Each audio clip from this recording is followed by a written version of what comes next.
Efésios capítulo 4, nós vamos ler do verso 1 ao verso 16, é o texto que nós iremos meditar nessa noite.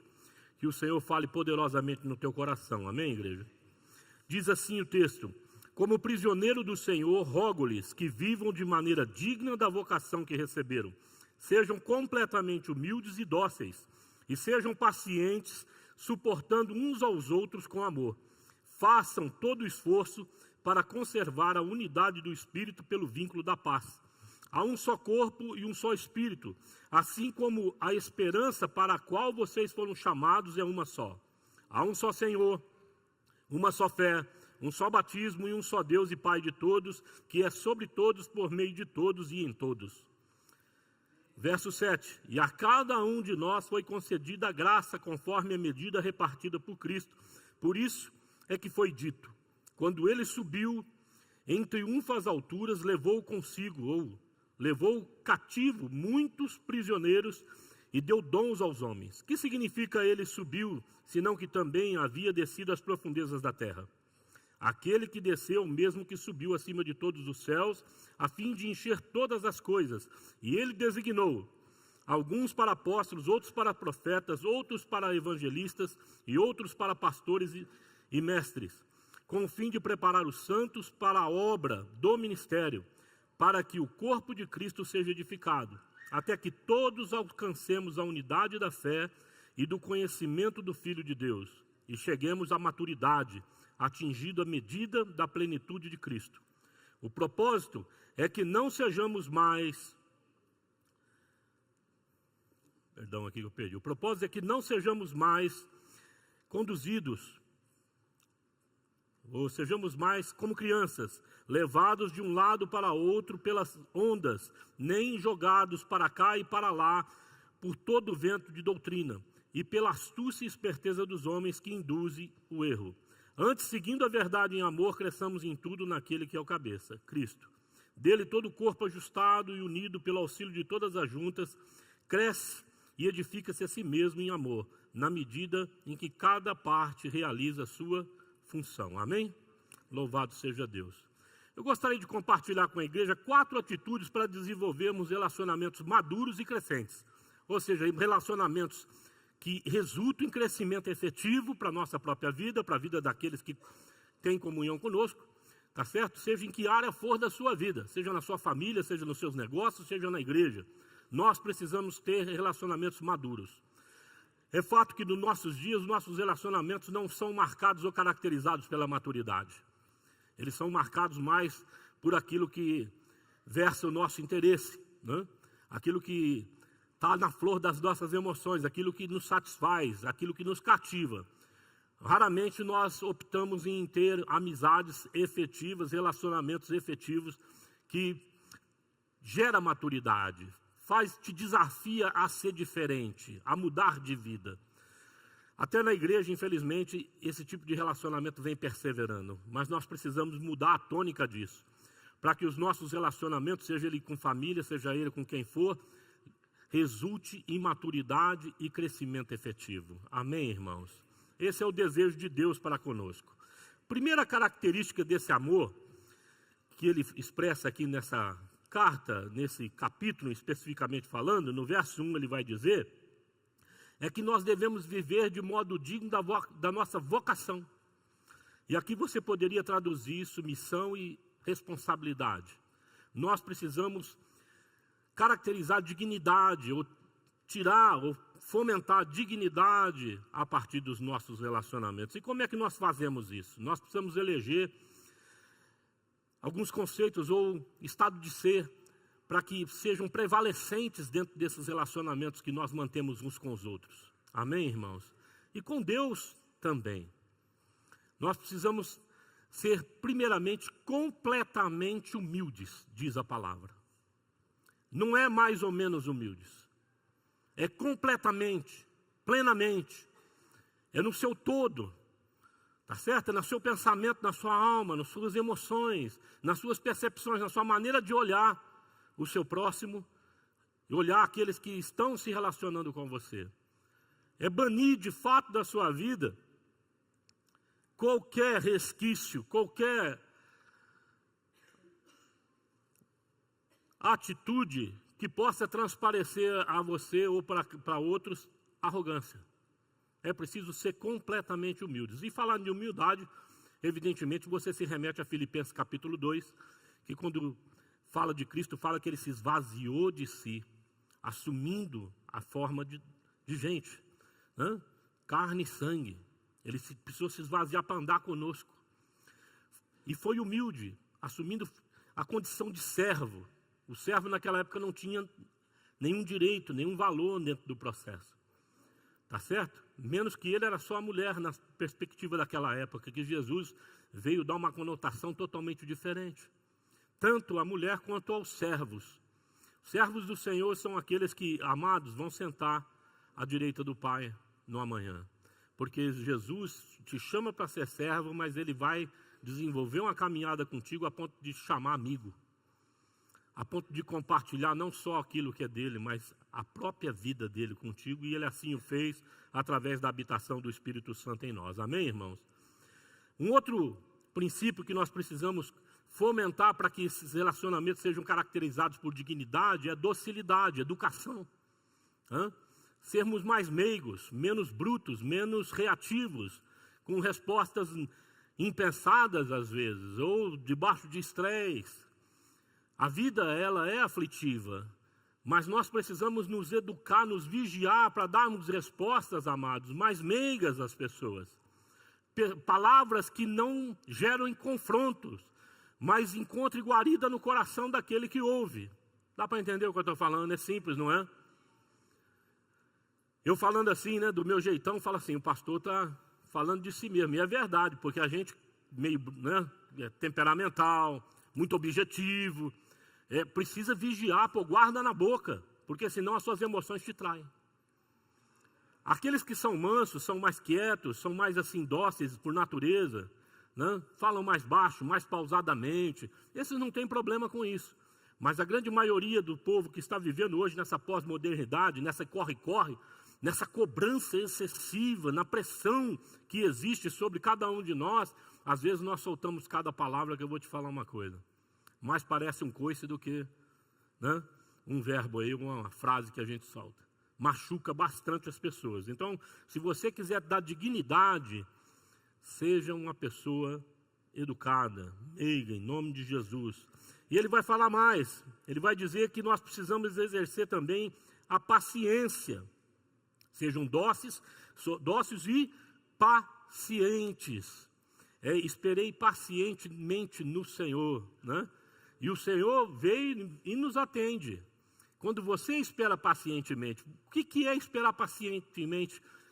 Ou agir pacientemente em relação às pessoas que estão ao nosso redor, do nosso convívio no cotidiano. Se não enclausurá-la dentro das nossas próprias expectativas.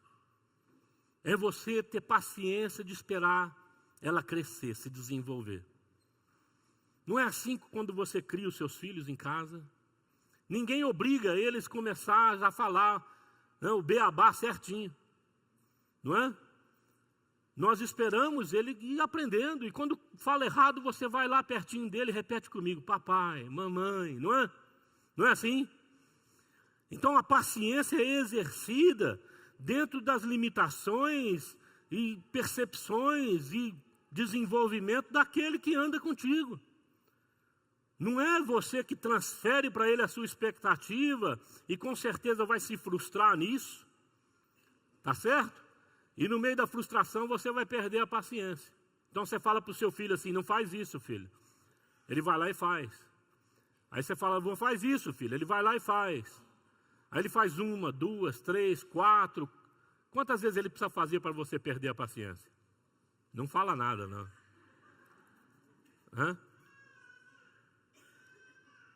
Eu citei pela manhã, eu torno a falar aqui para você. Nós perdemos a paciência fácil, até com aqueles que são os nossos, que é o nosso sangue. Imagine com quem não é. Nós estamos assim estamos perdendo a paciência. Nosso pavio está ficando mais curto a cada dia que passa. E é um fenômeno que está acontecendo na sociedade. E eu não estou aqui para falar que você se é um cara ruim ou uma pessoa ruim nesse sentido. Não é. A sociedade está se transformando assim, impaciente, quer resultados rápidos, quer uma transformação efetiva, quer que o movimento, tudo que ele representa, sabe, tenha a forma que ele deseje rápido. Assim também as pessoas estão sendo inseridas nessa linha de expectativas.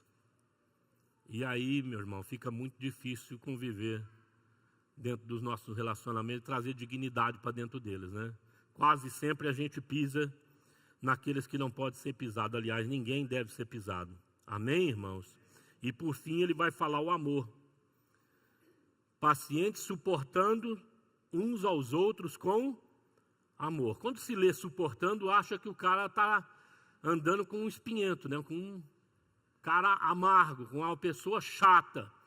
Esse suporte na palavra de Deus é dando suporte para a pessoa se desenvolver, dando apoio para essa pessoa conseguir passar aquele momento de bloqueio, de dificuldade. É como você faz com seu filho quando ele aprende a andar de bicicleta, não é? Você não coloca as duas rodinhas lá para... Não é assim? E ele vai andando, daqui a pouco você levanta um pouco a rodinha. A bicicletinha faz assim, mas ele sabe que não cai. Mas ele vai adquirindo, daqui a pouco a rodinha não pega mais. Você não vai graduando isso até tirar a rodinha. Tirou a rodinha, você coloca ele numa banguela e fala assim, vai filho, quer... Você faz isso? Não. Você coloca ele no plano. E você mede também a qualidade do asfalto, ou do lugar, do piso que ele está andando. Porque se ele cair, para não deixar o couro no asfalto. E aliás, você corre do lado. Não é? Vai andando, vai correndo do lado. E se ele corre demais, você segura. Não, filho, não abusa não. Não é verdade? Amém, irmãos? O amor é esse. O amor, ele cuida. O amor, ele zela. O amor protege. O amor cerca. O amor tudo suporta. O amor, ele é edificante por si só. A sua natureza é assim. Ele se alegra com o crescimento do seu próximo. Se alegra com o crescimento das pessoas que estão ao seu redor. Ele também não é omisso. Ele, quando vê aqueles que estão ao seu redor passando dificuldade, ele se move em direção àquele, para ajudá-lo. É esse amor extravagante, esse amor incondicional que nós conhecemos em Cristo Jesus, quando Deus olhou para mim e para você nessa terra. Ele olhou e falou assim, nós não podemos ficar passivos a isso. Nós não podemos ser omissos a isso. Quem vai? Jesus falou, deixa que eu vou. Deixa que eu vou. Eu amo aquele cara, o Marquinhos. Eu vou pegar aquele cara para mim. Amém? Eu vou ensinar para ele o que é ser amado e como amar o meu semelhante, ou o seu semelhante. Amém, irmãos? Louvado seja Deus. Quer colocar dignidade dentro dos seus relacionamentos? Seja completamente humilde. No nome santo de Jesus. Quando você exacerba a sua voz e põe a pessoa assim numa condição de humilhação, você está se colocando como alguém superior a ela.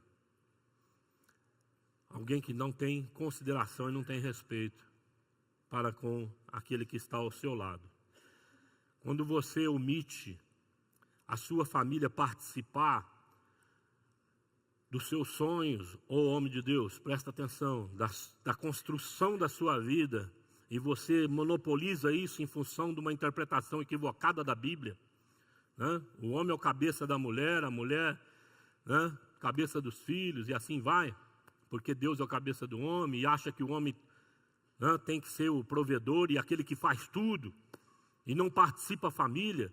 Meu irmão, você comete um erro tremendo, porque não é isso que a Bíblia fala. A Bíblia te colocou a sua esposa para ser sua auxiliadora, ela só pode ser se ela participar efetivamente da sua vida e da construção da sua família. E isso envolve sonhos, isso envolve investimentos, envolve participação efetiva dos seus filhos. Porque o que você produz, o que você traz para casa não é mais seu, é da sua família.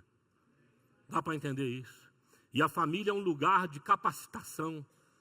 E você, quando considera efetivamente os seus filhos, você faz eles participar da sua vida. Das decisões mais sérias que a família vai tomar, os filhos têm que participar.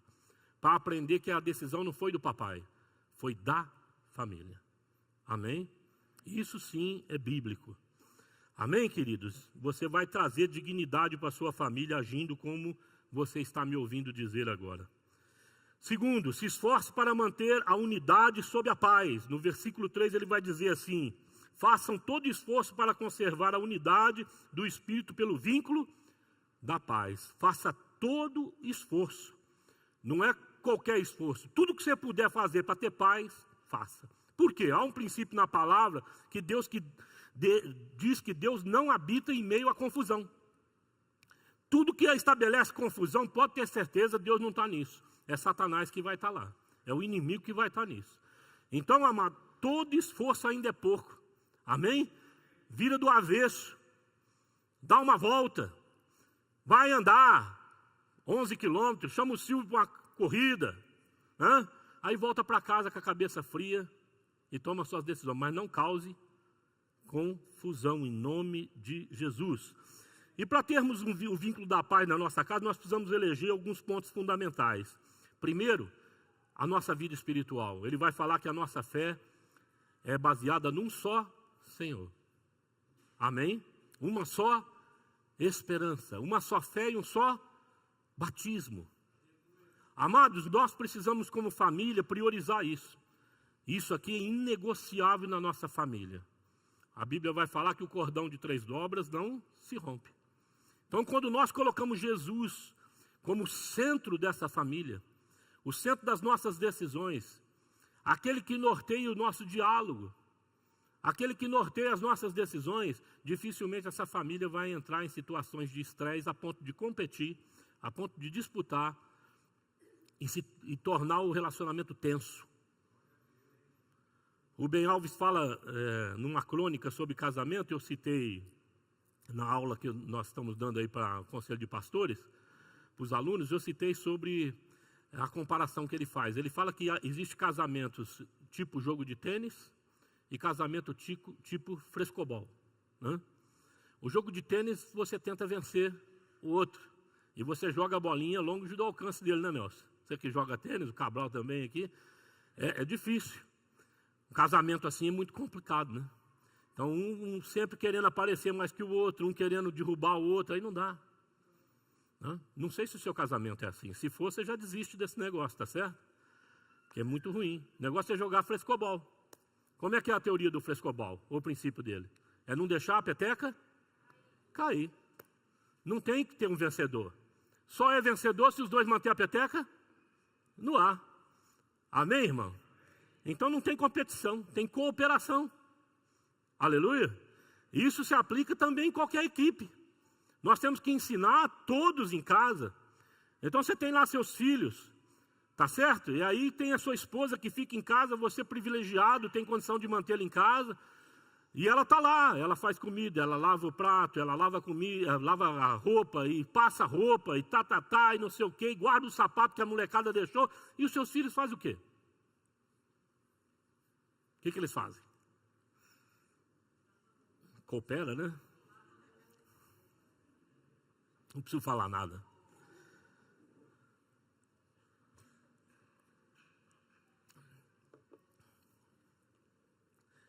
Graça repartida ao corpo. Versos 7, 10 e 11, ele vai falar assim, isso é importantíssimo para você manter vínculo da paz.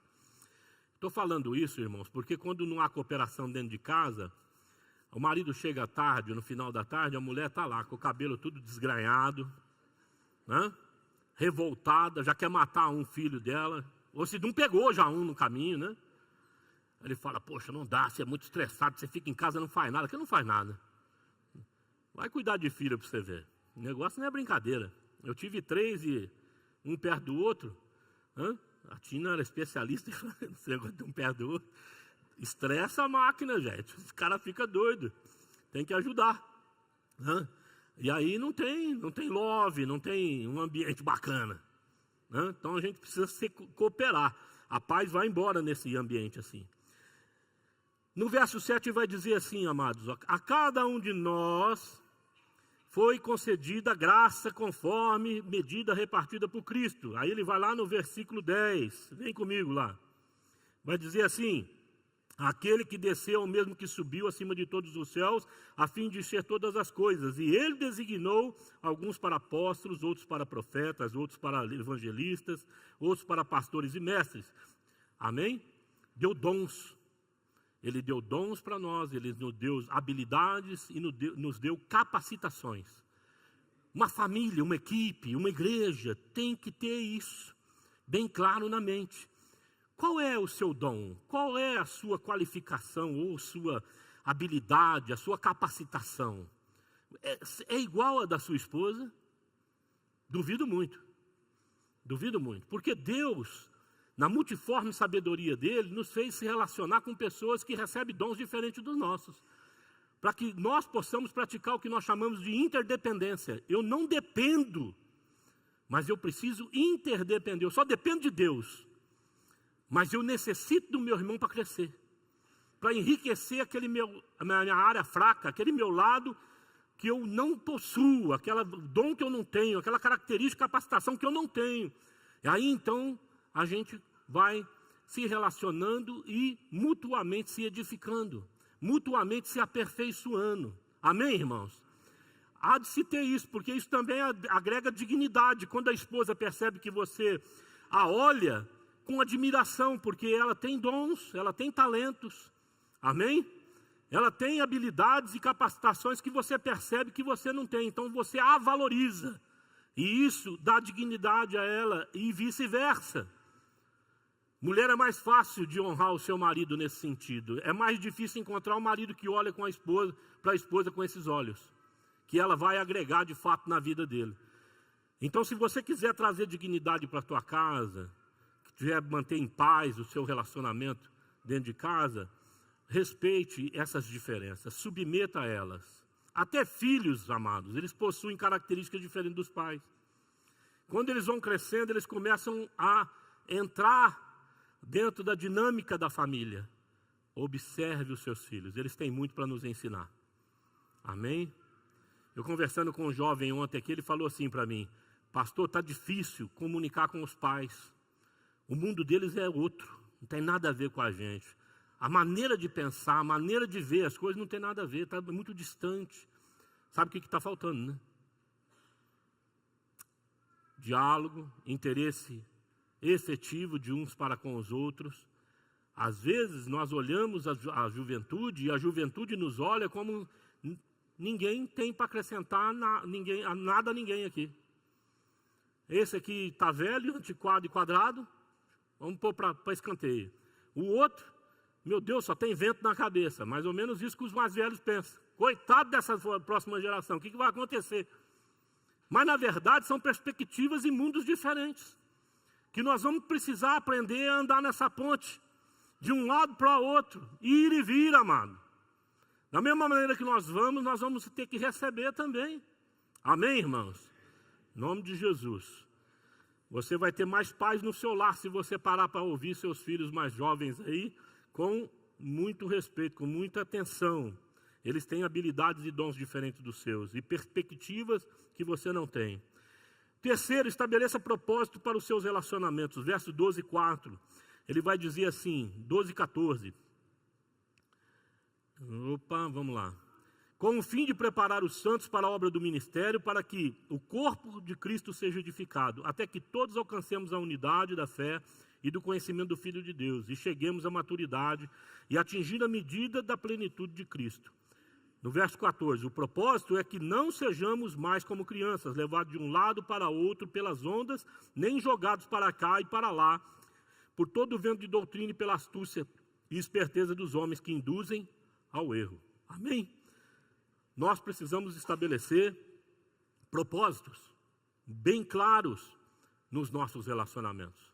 Não dá para constituir uma família, não dá para você andar dentro de uma empresa, dentro de um empreendimento, não dá para você forjar um negócio a partir da sua família, porque os seus recursos não são somente seus, mas são da sua família. Não dá para você viver numa igreja se você não se encaixar dentro dos propósitos que essa igreja, que essa família, que essa equipe, conjuntamente abraça. Não dá para você andar diante de uma equipe se você também não abraça esses propósitos e as decisões que foram tomadas. Qual o caminho que nós vamos seguir? Todos precisam estar na mesma direção. Eu dei um exemplo pela manhã, vou tornar a dar aqui, que é o povo que sai do Egito. Deus colocou uma nuvem sobre a cabeça deles, durante o dia, enquanto eles andavam, né? A nuvem seguia eles ou eles seguiam a nuvem? Deus que estava a direção. Tem que acreditar nisso. Amém? E à noite ele colocava o quê? Uma coluna de fogo. Amados, Deus dá a direção. E famílias, equipes, seja lá o que for, precisa ter direção. Nós precisamos mostrar o caminho que nós vamos trilhar. Amém? Agora você imagina aquele milhões de pessoas andando ali, e só Moisés na testa daquele negócio, ele sozinho não iria controlar nada, absolutamente nada. Haveria de ter um sinal claro para aquele povo se alinhar, que era a coluna de fogo e que era a nuvem. Em nós, amado, há o Espírito Santo de Deus. E Deus constituiu pastores, constituiu apóstolos, constituiu profetas, constituiu N dons. E dons de liderança para apontar caminho. Colocou pais nas famílias, para mostrar para os filhos o caminho. Amém? Ou seja, Deus não destituiu o povo de direção. Deus só substituiu a nuvem e a coluna por pessoas. Amém? Pessoas que assumem essa responsabilidade de dar a direção. E aqueles que querem acertar na vida, que querem efetivamente crescer, querem alcançar maturidade, precisa se encaixar debaixo disso. Então, filhos inteligentes ficam ali, ó, debaixo do direcionamento dos seus pais. Amém? E espiritualmente, os discípulos que adotam para si o estilo de vida de Cristo, sabiamente se encaixam embaixo dessa direção que a igreja local dá. Amém? E todos caminham nessa direção, porque ela não é tomada e nós não podemos acreditar nisso. Não podemos dar ouvidos para aquela coisa de que é o pastor Laércio que conduz. Inexiste homem que conduz uma igreja local pelo seu próprio punho, pela sua própria capacidade. Quando ele assim o faz, ele faz com que ela se perca. Ela faz com que ela se desvie do propósito do Evangelho, daquilo que Jesus deseja que a igreja ande. Porque homem nenhum dá direção à igreja. A igreja é dirigida por Jesus Cristo de Nazaré, é dirigida pelo Espírito Santo de Deus, a partir da palavra de Deus. Como nenhum homem é capaz de interpretar essa palavra de uma maneira 100%, ele precisa prestar atenção em outros dons. Ele se cerca de outros homens que são chamados também para exercitar essa liderança, aí então é tomada uma decisão. Sempre é tomada em colegiado. Amém, irmãos? Não tome decisões sozinho. Você vai girar em ciclo e não vai produzir coisa alguma. Para preparar os nossos membros para fazer com que esse crescimento efetivamente aconteça na vida deles, a Bíblia vai mostrar algumas coisas muito importantes aqui. Primeiro, ele vai definir o que é membro. Ele vai falar no verso 12, né? Ele vai dizer lá, olha, preparar os santos para a obra do ministério, para que o corpo de Cristo. O que é o corpo de Cristo?